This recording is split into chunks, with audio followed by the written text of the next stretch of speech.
but at the same time, if you want to just base, things on what people say they've seen in near death or actual death experiences where their heart stopped and they came back, you know, that doesn't just validate the view of heaven and hell. There's been people who say that they went and they were this universalist version of heaven where everybody went to heaven.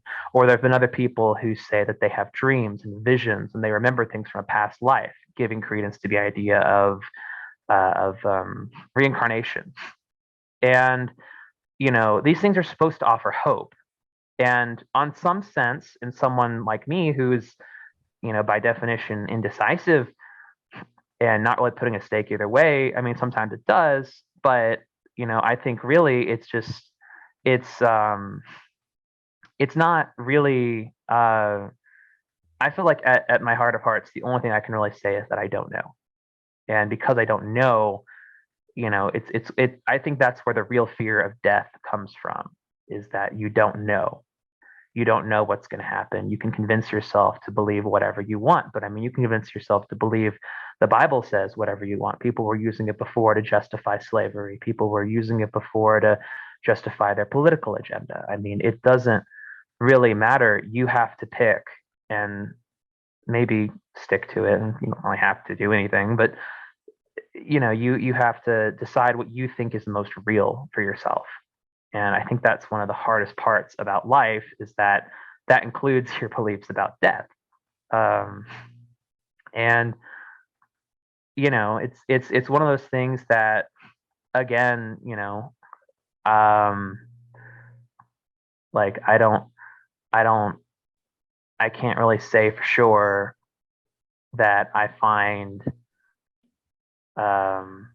I find it likely that you know that hell would be the default destination in terms of our modern understanding of what we call hell, would be the default destination of where everyone goes, or even referring it to the lake of fire and sulfur in the book of Revelation.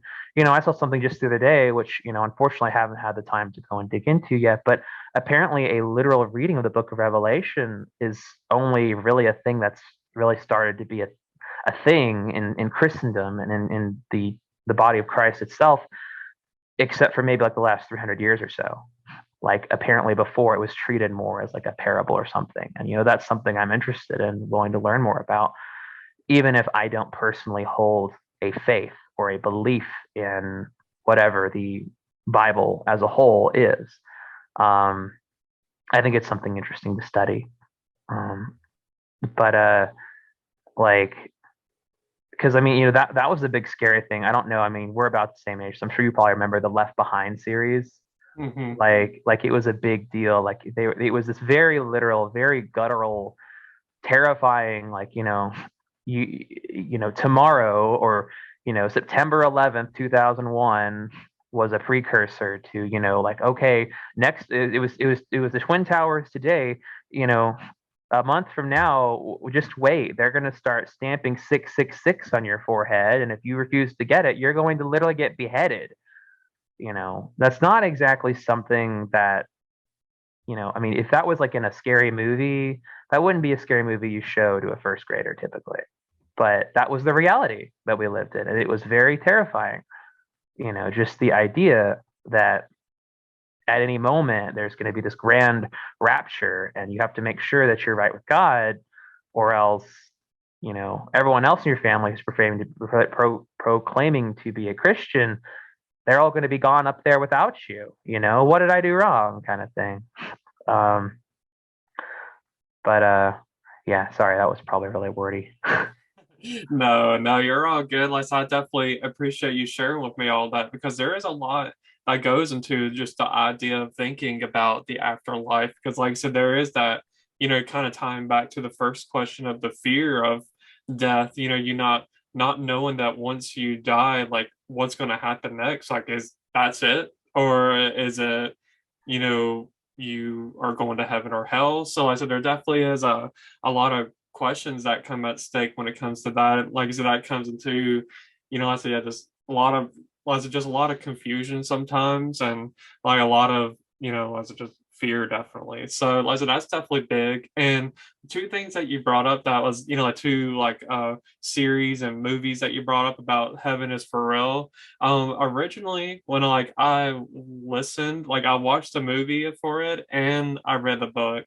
And originally I thought that like, oh wow, like this is like so cool that, like this is that this kid, went to heaven, came back and brought up all these stories. But as I got older, I kind of thought, like, I don't know if like I'm fully on board with the book and like kind of what it's about. I don't know, just feel like it's I don't know. Like I said, just it's not really something I don't know, just kind of confusing to me now, which as I can see how, so sometimes like even like say, even if it's not that book, when it comes to like even the Bible, there are confusing things that even me as a Christian, still wonder about, like as you mentioned, like parables, like there's a lot of parables in there that like when Jesus was here the first time, like so he brought up a lot of parables, and I read those and I think like, oh my gosh, what does these mean? Like what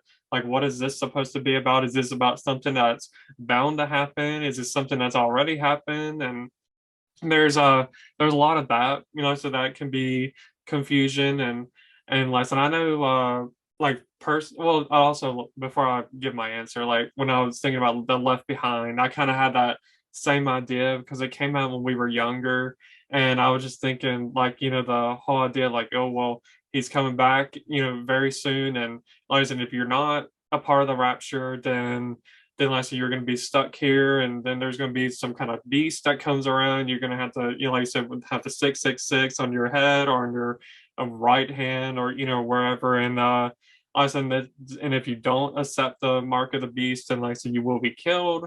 And so like so just all of that can bring a lot of fear even to you as a kid. So like I said, as that could be very, scary to just even think about. But for me, unless I know everybody's gonna be thinking, well, you're a Christian, so it should be obvious, which for me, I guess it is, because for me, I guess I believe that once we die, that there is going to be a heaven or a hell. I just I guess I've just seen a lot of things in my life, not seeing anybody go to heaven and come back, or go to hell and come back, but just more of I don't know, I guess just like going through that situation with my mom. I know that I know that even people that aren't Christian, that or not, that don't involve with any kind of belief, their family members, or they may go through cancer and come out of it alive.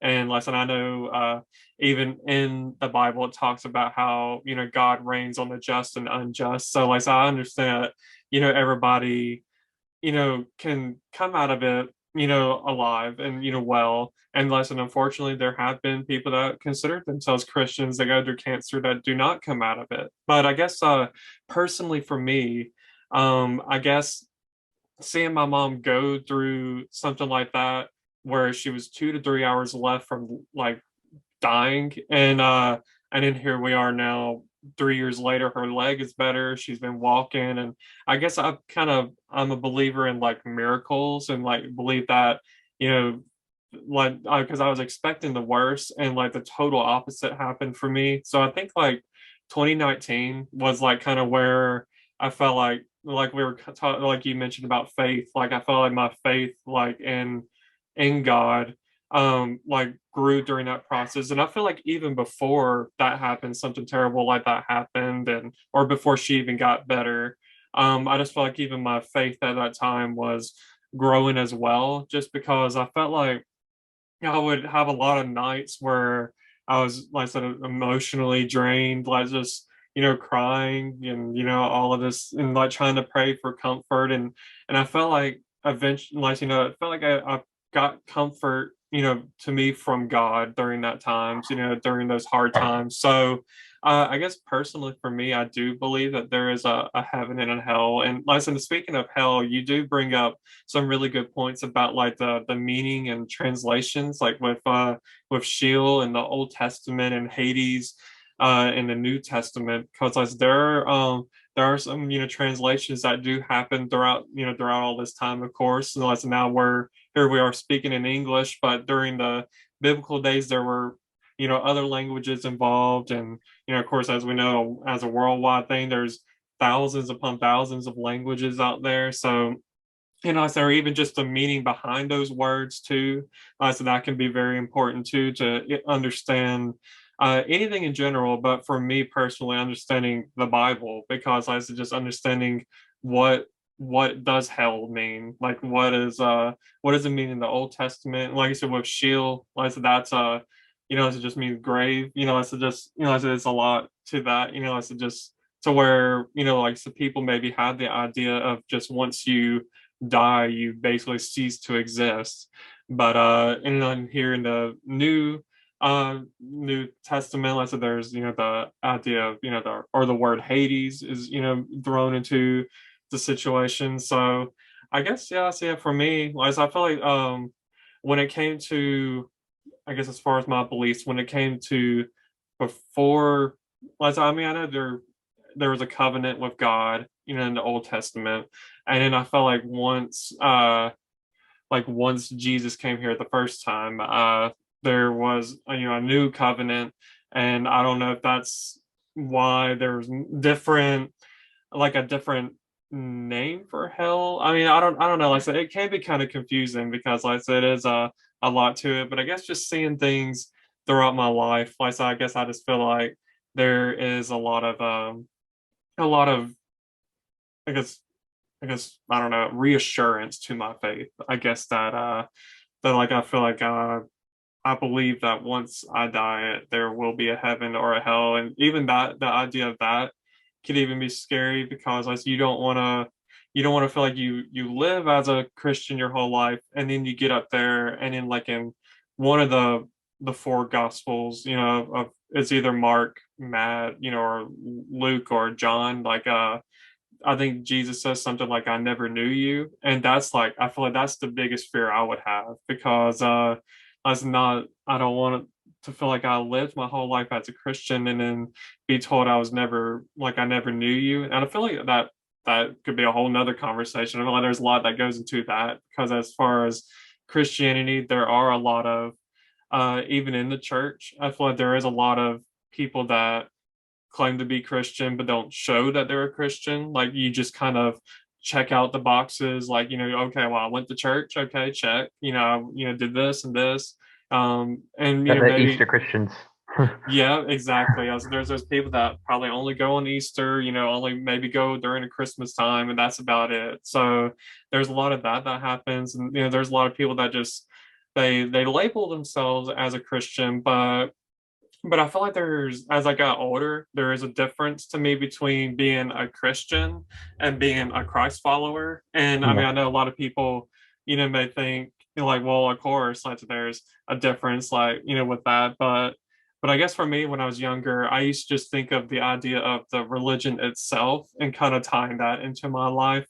But once I got older, there was more of the idea of having a personal relationship with Jesus that I started to apply more into my life, especially when I started going to my current church, and just kind of having that. But like I said, I think a lot of I mean I know this is a whole nother topic, but I am not definitely speaking for your experience, but I feel like maybe when it comes to people that are outside of Christianity, I feel like a lot of people maybe don't want to explore the idea of Christianity, just because I feel like maybe because of the people itself. I feel like sometimes maybe some people can misrepresent Christianity. I feel like there's people out there that we talk about the fruit of the spirit, which is love and peace and joy and gentleness and all that. But then when you see a Christian out there, giving out a different energy, giving more of a